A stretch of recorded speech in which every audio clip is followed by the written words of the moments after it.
Hello friends, good morning. Welcome to Adarsh Vidya. Friends, BCom sem 3 corporate account में हमने liquidators account जो chapter है हमने स्टार्ट किया था, और उसके आगे हमने 2 वीडियोस जो है अपलोड की हुई है, और उसमें कई सारे हमने टॉपिक जो है डिस्कस की है। ठीक है, इसमें हमने लिक्विडेटर्स स्टेटमेंट कैसे बनाया जाता है, प्रेफरेंशियल क्रेडिटर्स किसे कहा जाता है, ठीक है, और उसका ऑर्डर ऑफ पेमेंट किस तरह से होता है, वो सारे टॉपिक्स हमने डिस्कस किए हैं। ठीक है, आज हम बहुत ही इम्पोर्टेंट टॉपिक डिस्कस करने वाले हैं जिसका नाम है कैपिटल डिफिशियंसी। ओके, आपकी एग्जाम के लिए ये बहुत ही इम्पोर्टेंट टॉपिक है, क्योंकि सारे आपके जो सम एग्जाम में पूछे जाते हैं वो इसी बेस के ऊपर पूछे जाते हैं, कैपिटल डिफिशियंसी। तो फर्स्ट ऑफ ऑल, सबसे पहले तो हम समझते हैं कि कैपिटल डिफिशियंसी का मतलब क्या होता है। ठीक है, तो इसकी डेफिनेशन देखी जाए तो क्या है, when the liquidator sells all assets he pays the debts and return the share capital, but if he does not have enough money to make the payments to all parties in full, the difference is called capital deficiency. Okay, इस definition से आपको पता चलेगा कि सबसे पहले तो इसमें आपको क्या कहा गया है कि when the liquidator sells all asset.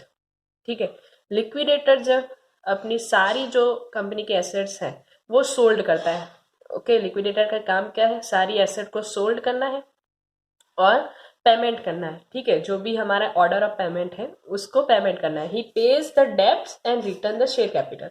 Okay, वो सारी जो भी हमारे डेब्ट्स है, जो भी लियाबिलिटीज है, उसको पेमेंट करता है और रिटर्न द शेयर कैपिटल। और जब भी अगर हमारे पास अमाउंट बचती है तो हम शेयर कैपिटल शेयर होल्डर को रिटर्न कर लेते हैं। ठीक है, but if he does not have enough money to make the payments to all parties in full. ठीक है, पर जब भी उसके पास इनफ मनी नहीं है, ठीक है, सुफिशियंट मनी नहीं है, किसके लिए, payment to all parties in full, यानी कि जो भी सारी पार्टीज है, पार्टीज यानी कि डिबेंचर होल्डर्स है, अनसिक्योर क्रेडिटर्स है, प्रेफरेंस शेयर कैपिटल है, इक्विटी शेयर होल्डर्स है। ठीक है, इन सारी पार्टीज को अगर फुल्ली पेमेंट करने के लिए हमारे पास इनफ मनी नहीं है, the difference is called capital deficiency, और इसका जो डिफरेंस आता है उससे कहा जाता है कैपिटल डिफिशियंसी। फॉर एग्जाम्पल, अगर लिक्विडेटर के पास एसेट रियलाइज उसने की है, ठीक है, और उसकी अमाउंट उसको मिली है 10 लाख रुपीस। ठीक है, और उसने मान लीजिए कि डिबेंचर्स डिबेंचर्स को पेमेंट करने के बाद, ठीक है, डिबेंचर्स तक पेमेंट करने के बाद हमारे पास मनी जो बचती है वो है 6 लाख रुपीस। अभी हमारे पास अमाउंट है 6 लाख रुपीस। ठीक है, अभी भी हमें पेमेंट करना बाकी पड़ा है अनसिक्योर क्रेडिटर्स। ठीक है, फिर आते हैं प्रेफरेंस शेयर, फिर आते हैं इक्विटी शेयर। मान लीजिए कि हमें इन तीनों को पेमेंट करना बाकी, अनसिक्योर क्रेडिटर्स है हमारे 2 लाख, प्रेफरेंस शेयर है 6 लाख और इक्विटी शेयर है 10 लाख। अभी भी हमें कितने रिटर्न करने बाकी, 18 लाख रुपीस, 18 लाख रुपीस अभी भी रिटर्न करने बाकी है। ठीक है, बट हमारे पास पैसे कितने हैं, 6 लाख रुपीस। अब बात करते हैं कि किसको पेमेंट किया जाएगा। ठीक है, डिबेंचर होल्डर के बाद हम किसको पेमेंट करेंगे, अनसिक्योर क्रेडिटर्स को। ठीक है, अनसिक्योर क्रेडिटर्स को कितना पेमेंट करना है, 2 लाख रुपीस। तो 6 लाख तो थे हमारे पास, तो 6 लाख में से 2 लाख रुपीस अगर पेमेंट किया जाए तो हमारे पास कितने पैसे बचेंगे, 4 लाख रुपीस।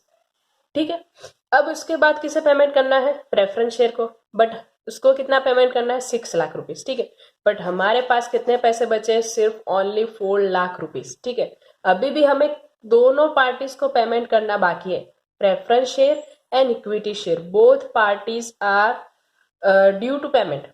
ठीक है, दोनों पार्टीज को हमें पेमेंट करना बाकी है, और कितना पेमेंट करना है, 16 लाख रुपीस। ठीक है, इन दोनों को पेमेंट करना है हमें 16 लाख रुपीस, पर हमारे पास कितने हैं पैसे, सिर्फ 4 लाख रुपीस।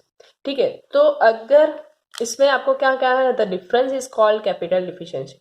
ठीक है, तो डिफरेंस को कहा जाता है कैपिटल डिफिशियंसी, यानी कि हमारे पास अमाउंट है 4 लाख रुपीस, पेमेंट करना है 16 लाख रुपीस, तो डिफरेंस क्या आ रहा है हमारा, डिफरेंस आएगा 12 लाख रुपीस। ठीक है, ये जो है माना जाएगा कैपिटल डिफिशियंसी। कैपिटल डिफिशियंसी जो है एक टाइप का लॉस है।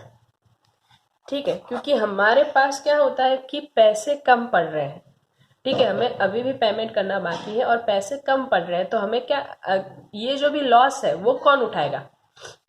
लॉस कंपनी का कौन उठाता है? जो भी कंपनी के शेयर होल्डर्स होते हैं। ठीक है, इक्विटी शेयर होल्डर्स जो होते हैं वही लॉस उठाते हैं।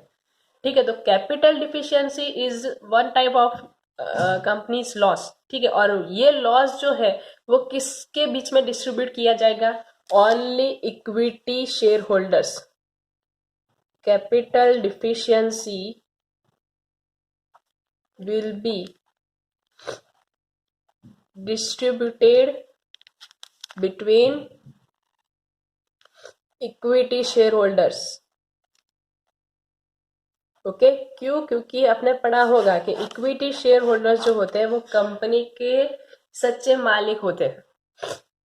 ठीक है, तो जो भी लॉस आएगा वो इक्विटी शेयर होल्डर्स के बीच में ही डिस्ट्रीब्यूट किया जाएगा, यानी कि कैपिटल डिफिशियंसी जो होती है वो इक्विटी शेयर होल्डर्स के बीच में ही डिस्ट्रीब्यूट की जाती है। ठीक है, तो इन सब का लॉजिक सिर्फ यही है कि कैपिटल डिफिशियंसी का मतलब क्या होता है कि लिक्विडेटर का काम जो है वो क्या करता है? एसेट जो है सोल्ड करता है और पेमेंट करता है। ठीक है, बट इस तरह से अगर पेमेंट करते करते अगर किसी पार्टी को पेमेंट करना बाकी पड़ रहा है तो उसको क्या आएगा? कैपिटल डिफिशियंसी मिलेगी। ठीक है, एक लॉस मिलेगा, क्योंकि अभी भी हमें कई सारी पार्टीज को पेमेंट करना बाकी है। तो लिक्विडेटर क्या करेगा? ये जो कैपिटल डिफिशियंसी है वो इक्विटी शेयर होल्डर्स के बीच में डिस्ट्रीब्यूट कर देगा। अब उससे क्या होगा कि इक्विटी शेयर होल्डर्स जो है इसमें से क्या करेंगे कंपनी के कई सारे इक्विटी शेयर होल्डर्स से पैसे मंगवाए भी और कई सारे इक्विटी शेयर होल्डर्स को पैसे रिटर्न भी करेंगे। ठीक है, ऐसा जरूरी नहीं है कि सारे इक्विटी शेयर होल्डर्स से हमें पैसे मंगवाने ही पड़े। ठीक है, तो कई सारे इक्विटी शेयर होल्डर्स ऐसे होते हैं जिसको हमें रिटर्न भी करना पड़ता है और कई सारे इक्विटी शेयर होल्डर्स ऐसे होते हैं जिससे हमें कॉल्स जो होते हैं वो मंगवाने भी पड़ते हैं। ठीक है, तो कैपिटल डिफिशियंसी हम इसलिए फाइंड आउट करते हैं कि हमें पता चले कि किस शेयर होल्डर से हमें कितना पैसा मंगवाना है और किस शेयर होल्डर्स को हमें कितना रिटर्न करना है। ठीक है, किसके बीच में कितना लॉस डिस्ट्रीब्यूट किया जाएगा, ये सारी जो है उसकी कैलकुलेशन हम आज सीखेंगे। ठीक है, तो आप इसकी डेफिनेशन याद रखिए। कैपिटल डिफिशियंसी का मतलब क्या होता है कि लिक्विडेटर एसेट जो सेल करता है और उसको जो भी पेमेंट करना है, जो भी पार्टीज को पेमेंट करना है और उसके लिए उसके पास इनफ मनी नहीं है। ठीक है, पार्टीज को फुल्ली पेमेंट करने के लिए इनफ मनी नहीं है, तो वो क्या करेगा? कैपिटल डिफिशियंसी फाइंड आउट करेगा। ठीक है, और वो कैपिटल डिफिशियंसी वो डिस्ट्रीब्यूट करेगा किसके बीच में? Only equity share holders. ठीक है, ताकि हमें पता चले कि किस शेयर होल्डर से हमें कितने पैसे मंगवाने हैं और किसको हमें रिटर्न करना है। ठीक है, चलिए अब ये सारी कैलकुलेशन जो है वो आपको स्टेप बाय स्टेप सीखनी है। ठीक है, और इसके 5 स्टेप है। ठीक है, इसमें कोई भी जो भी सम होगा इसमें स्टेप जो है सारे कॉमन है। ठीक है, किसी भी सम में आपके चेंजेस नहीं होंगे, सिर्फ 5 स्टेप आपको याद रखना है। ठीक है, कैपिटल डिफिशियंसी फाइंड आउट करने के लिए 5 स्टेप याद रखने। ठीक है, step 1, find out surplus. Surplus कैसे मिलेगा? Total receipt minus total payment. Surplus किसे कहा जाएगा कि हमारे पास अभी कितना पैसा पड़ा है। ठीक है, हमारे पास कितने रुपीस पड़े, लिक्विडेटर के पास अभी कितने रुपीस पड़े, तो कैसे पता चलेगा? टोटल रिसीव में से अगर हम टोटल पेमेंट माइनस कर दे तो हमें पता चल जाएगा कि हमारे पास अभी कितने पैसे पड़े हैं। ठीक है, तो सबसे पहला स्टेप हमें यही करना है, फाइंड आउट द सरप्लस। चलिए step 2, find out the total amount to be returned। हमें अभी भी कितने लोगों को पेमेंट करना बाकी है। ठीक है, यानी कि अगर हमने मान लीजिए कि डिबेंचर होल्डर्स तक पेमेंट कर दिया है, अब अनसिक्योर्ड क्रेडिटर्स है, प्रेफरेंस शेयर कैपिटल है, ठीक है, इक्विटी शेयर कैपिटल है, इन सबको पेमेंट करने के लिए हमारे पास पैसे कम है, ठीक है। तो अमाउंट टू बी रिटर्न का मतलब क्या होता है कि हमें अभी भी कितने को पेमेंट करना बाकी पड़ा है। अब इन सब में सबका इंक्लूड हो जाएगा जिसको भी हमें पेमेंट करना बाकी, ठीक है। मान लीजिए कि अनसिक्योर क्रेडिटर्स को बाकी पड़ा है, ठीक है, अनसिक्योर क्रेडिटर्स है, प्रेफरेंस शेयर कैपिटल है, ठीक है, इक्विटी शेयर कैपिटल है, इक्विटी शेयर कैपिटल है। तो जिसको भी पेमेंट करना बाकी पड़ा है वो कहा जाएगा अमाउंट टू बी रिटर्न, ठीक है। यहाँ पे याद रखिए हमें जिसको भी पेमेंट करना बाकी पड़ा है वही अमाउंट यहाँ पे लिखी जाएगी, ठीक है। मान लीजिए आपने अनसिक्योर्ड क्रेडिटर्स तक पेमेंट कर लिया है तो दो ही अमाउंट लिखी जाएगी, preference share capital and equity share capital, ठीक है। तो आपको याद रखना है कि फाइंड आउट, सबसे पहले क्या करना है, फाइंड आउट दी सरप्लस कि हमारे पास अमाउंट कितनी है। दूसरा स्टेप बनेगा कि हमें अभी भी कितने लोगों को पेमेंट करना बाकी पड़ा है। स्टेप 3 बनेगा आपका ma'am capital deficiency. Capital deficiency हमने अभी समझा है कि किस तरह से मिलेगा। कैपिटल डिफिशियंसी का मतलब क्या होता है कि अमाउंट टू बी रिटर्न, कि हमें कितने लोगों को पेमेंट करना अभी बाकी पड़ा है, माइनस सरप्लस हमारे पास पैसे कितने पड़े हैं, ठीक है। अभी भी हमें कितने लोगों को पेमेंट करना बाकी है और हमारे पास सरप्लस कितना है, तो हमें क्या मिलेगा, capital deficiency, amount to be return minus surplus, ठीक है। स्टेप 3 ये बनेगा। स्टेप 4 बनेगा, अब कैपिटल डिफिशियंसी मिलने के बाद हमें क्या करना है, distribution of capital deficiency, distribution of capital deficiency. अब इसका भी रूल्स हमें पता है कि कैपिटल डिफिशियंसी जो है ओनली इक्विटी शेयर होल्डर्स के बीच में ही डिस्ट्रीब्यूट की जाती है, बट उसका प्रपोर्शन जो है वो क्या रखा जाता है, ठीक है। तो कैपिटल डिफिशियंसी जो है वो the proportion in which it is divided is the nominal value of various classes of shares। Nominal value के प्रपोर्शन में हमें डिस्ट्रीब्यूट करना है, ठीक है।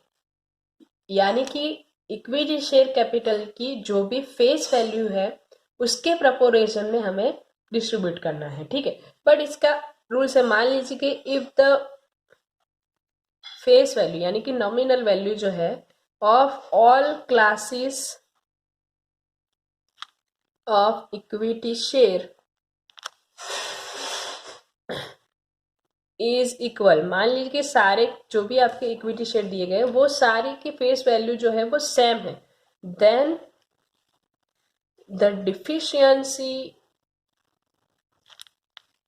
Is divided in the proportion of number of share. यानी कि अगर इक्विटी शेयर होल्ड जो भी है हमारे पास, मान लीजिए कि ABC 3 टाइप्स के हमारे पास इक्विटी शेयर है और तीनों की फेस वैल्यू मान लीजिए कि इक्वल है, मान लीजिए कि तीनों की फेस वैल्यू जो है 100 रुपीज है, ठीक है। तो इस तरह से अगर होता है तो डिस्ट्रीब्यूशन जो है वो किस प्रपोर्शन में होगा, नंबर ऑफ शेयर। यानी कि ABC के जो भी हमारे शेयर है, मान लीजिए ए शेयर जो है हमारे पास 1000 है, B शेयर जो है 500 है और C जो शेयर है वो भी 500 है, ठीक है। तो इसका प्रपोर्शन जो है वो क्या निकल के आता है, 2:1:1। इस प्रपोर्शन में वो डिस्ट्रीब्यूट होगा। बट नंबर ऑफ शेयर का हम कब लेंगे, जब भी आपकी नॉमिनल वैल्यू यानी कि फेस वैल्यू जितने भी शेयर आपको दिए गए उसकी सेम हो, इक्वल हो, तो ही हम नंबर ऑफ शेयर के प्रपोर्शन में लेंगे। बट अगर अलग अलग है तो हम नॉमिनल वैल्यू के हिसाब से ही इसके प्रोपोर्शन करेंगे। ठीक है, तो ये डिस्ट्रीब्यूशन ऑफ कैपिटल डिफिशियंसी हमारा स्टेप नंबर 4 है। स्टेप नंबर 5 जो हमारा फाइनल स्टेप है वो क्या है? Step number 5, amount to be return और कॉल, यानी कि हमें किससे अमाउंट मंगवानी है, ठीक है, किससे कॉल करनी है और किससे रिटर्न करनी है। और उसका जो फॉर्मूला वो क्या है? Paid up capital minus capital deficiency. ठीक है, ये इसका फॉर्मूला है। और इसका आंसर अगर प्लस में आ रहा है, ठीक है, तो रिटर्न होगा, मनी रिटर्न होगी, और माइनस में आएगा तो कॉल, यानी कि पैसे हम मंगवाएंगे। ठीक है, paid up capital minus capital deficiency, ये 5 स्टेप जो है आपको याद रखने हैं। ठीक है, और इसी के आपके बेस ऊपर आपकी यूनिवर्सिटी में सम जो पूछे जाते हैं। ठीक है, तो स्टेप 1 जो था हमारा क्या था? Find out the surplus. ठीक है, total receive minus total payment. Step 2 जो है वो क्या है? अमाउंट टू बी रिटर्न, यानी कि अभी भी हमें कितने लोगों को पेमेंट करना बाकी पड़ा है। स्टेप 3 बनेगा कैपिटल डिफिशियंसी। ठीक है, amount to be return minus surplus. Step 4 distribution of capital deficiency, उसका 2 हमने रूल्स याद रखे। एक तो है हमें नॉमिनल वैल्यू के प्रोपोर्शन में डिस्ट्रीब्यूट करना है। अगर नॉमिनल वैल्यू यानी कि फेस वैल्यू सेम है तो हम नंबर ऑफ शेयर में प्रोपोर्शन में हम डिस्ट्रीब्यूट करेंगे। स्टेप नंबर 5 जो है हमारा final step, amount to be return और कॉल, यानी कि हमें किससे कितने पैसे मंगवाने हैं, यानी कि कॉल करने हैं, या तो फिर हमें किसको रिटर्न करना है। ठीक है, और इसका फॉर्मूला है paid up capital minus capital deficiency. ठीक है, और इसका अगर आंसर प्लस में आ रहा है तो रिटर्न होगा, और माइनस में आ रहा है तो कॉल। ठीक है, तो ये 5 स्टेप आपको याद रखने हैं। ठीक है, इसी के बेस पे आपको यूनिवर्सिटी में सम पूछे जाते हैं। ठीक है, तो नेक्स्ट वीडियो लेक्चर में हम इसके बेस ऊपर हम एक सम जो है आपको कैलकुलेट करवाएंगे। ठीक है, पर उससे पहले आपको ये 5 स्टेप याद रखने हैं। ठीक है, अगर आपको ये स्टेप नहीं याद रहेंगे तो आपको सम जो है वो नहीं आएगा। ठीक है, तो capital deficiency is the most important topic for you. अब जो भी सम आएंगे वो कैपिटल डिफिशियंसी के बेस ऊपर ही आएंगे। ठीक है, तो नेक्स्ट वीडियो लेक्चर में हम इसका जो सम है जो आपकी यूनिवर्सिटी में पूछा गया है उसके बारे में डिस्कस करेंगे। ठीक है, थैंक यू सो मच।